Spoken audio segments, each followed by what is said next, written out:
Muy buenas a todos, bienvenidos a Influciencia. He decidido que quería grabar un vídeo para Instagram porque hacer todo lo que quiero contar por Stories se podría hacer demasiado largo.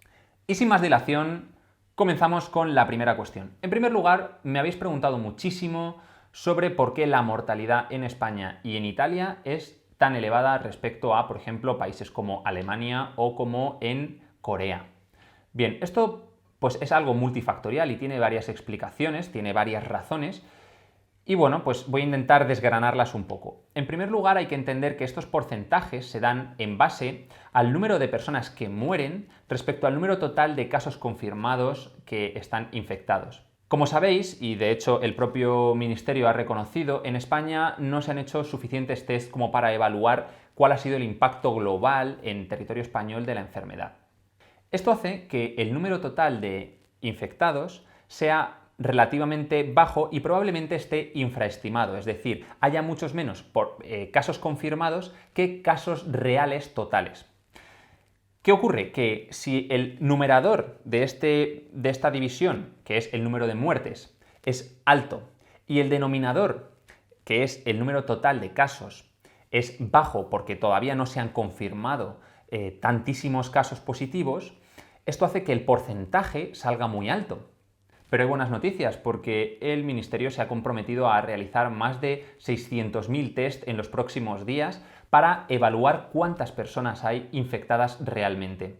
Esto arrojará bastante más luz y probablemente disminuya los porcentajes, puesto que el denominador crecerá, porque estaremos aproximándonos más al número de infectados reales totales. Eso hará que disminuya el porcentaje. Por otro lado, también hay que entender que la población en Italia y en España es una población mucho más envejecida. Tenemos bastantes personas de una edad pues avanzada.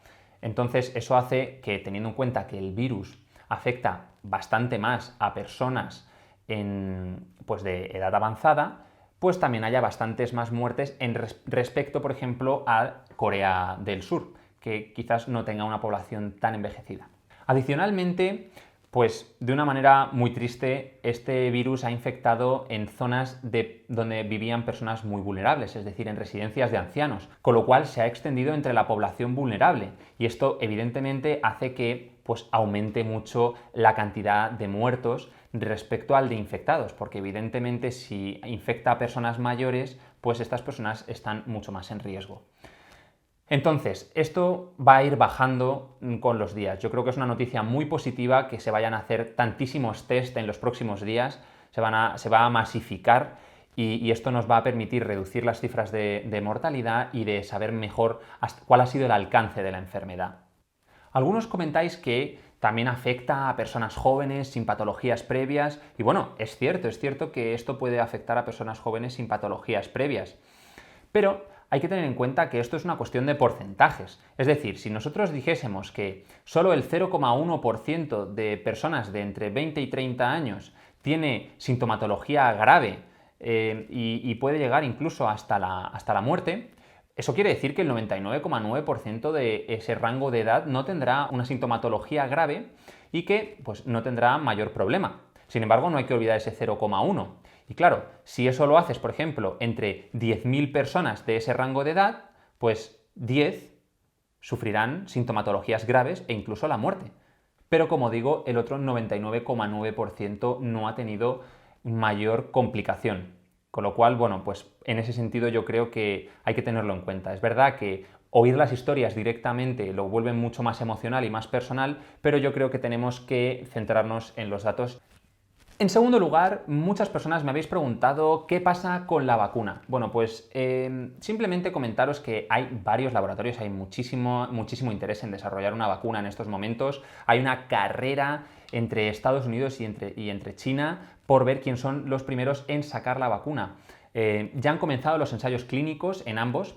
¿Qué quiere decir esto? Parece que hay una vacuna que es efectiva in vitro, pero no sabemos cuál es su efectividad cuando se pone en los seres humanos, ¿no? Cuando se inyecta en seres humanos, ver si desarrollas inmunidad contra el virus. Estas cosas son las que más tardan, ¿vale? Hay que comprobar la seguridad de la vacuna, comprobar que no tenga efectos secundarios peligrosos, hay que comprobar que hay personas sanas se lo pueden poner y no se infectan. Entonces, bueno, pues yo creo que probablemente hasta dentro de bastantes meses, incluso un año, no veamos la vacuna en el mercado. O sea, probablemente veamos avances sobre ella, pero va a tardar bastante en llegar a que todo el mundo pueda ponérsela. Sin embargo, hay que verle el lado positivo, puesto que no solamente se está trabajando en la vacuna, sino que también se está trabajando en ensayos clínicos para tratamiento, para paliar los síntomas y para tener una mejor resolución de la enfermedad. En este sentido, se están haciendo más de 100 ensayos clínicos que nos permitan defendernos mejor contra el virus. Yo creo que eso también es una noticia muy positiva y que en poco tiempo veremos los resultados y quizás lleguen bastante antes que la propia vacuna. En tercer lugar, me gustaría hablar también sobre el tema de la inmunidad. Muchos me habéis preguntado si una vez pasado el virus nos hacemos inmunes contra el mismo o si podríamos volver a pasarlo. Bueno, normalmente las infecciones víricas somos nosotros capaces de resolverlas. Nuestro sistema inmune es capaz de luchar contra el virus y eliminarlo del organismo. Una vez que se consigue esto, el propio sistema inmune crea memoria contra este virus y en infecciones posteriores de este mismo virus estará mejor preparado y podrá actuar mucho más rápido para luchar contra el virus, con lo cual es tremendamente difícil que nos volviésemos a infectar del mismo virus. Esto es la inmunidad. En este sentido, todavía el virus es demasiado nuevo para saber cuál es el alcance de la inmunidad que se desarrolla contra el coronavirus, pero en experimentos iniciales sobre monos y este coronavirus se ha visto que los monos desarrollan inmunidad contra el virus y que no son capaces de reinfectarse.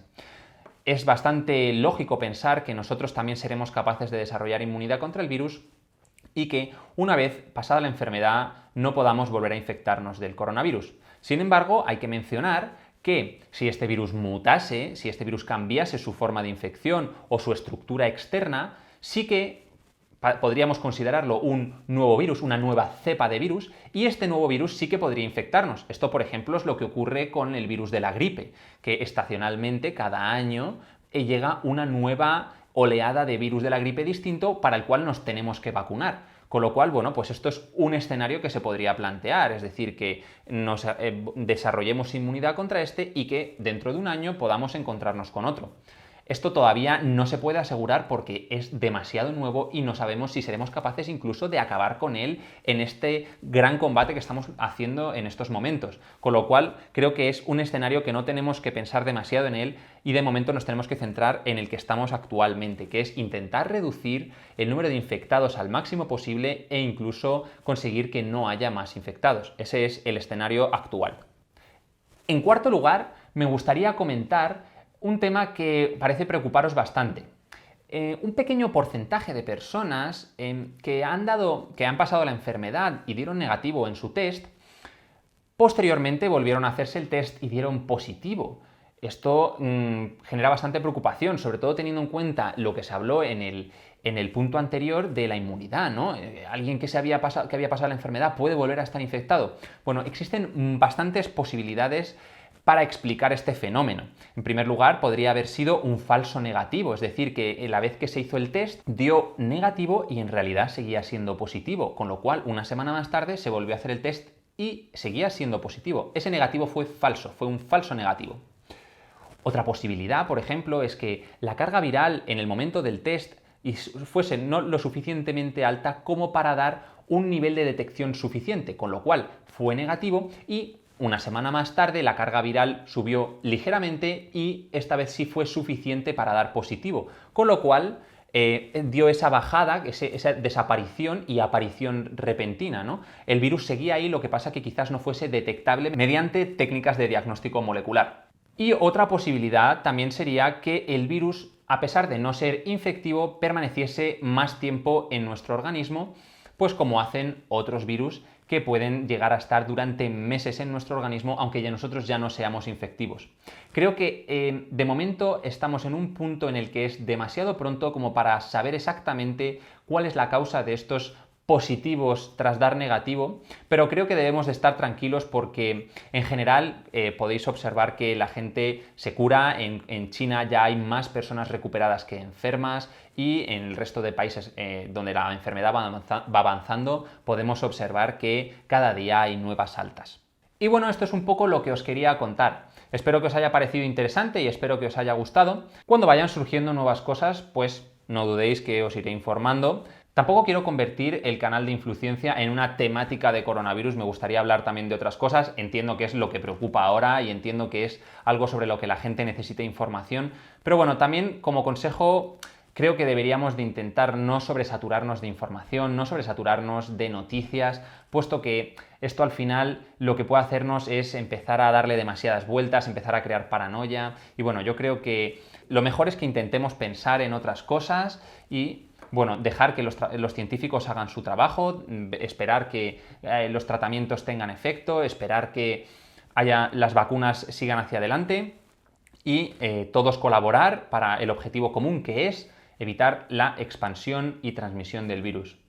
Un saludo y nos vemos en el próximo vídeo.